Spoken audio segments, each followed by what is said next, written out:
Открылась моя выставка в библиотеке Франко. Мои результаты трудов, скажем, абсолютно свежие. Каждый может что-то свое увидеть, почувствовать. Вот давайте пообщаемся таким образом, через мои картины, через мои эмоции. Работы художника Ленура Велиляева, они легкие и экспрессивные, и несут в себе положительную энергию. Пейзажи морские, скалы, крымские бухты. Это потрясающе.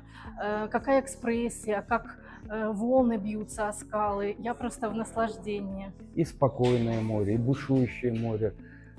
Своими тончайшими мазками, мне сложно, конечно, как непрофессионалу передать, он такую атмосферу создал. Мне показалось, что в нашем народе маринист появился. Красочные, фактурные работы.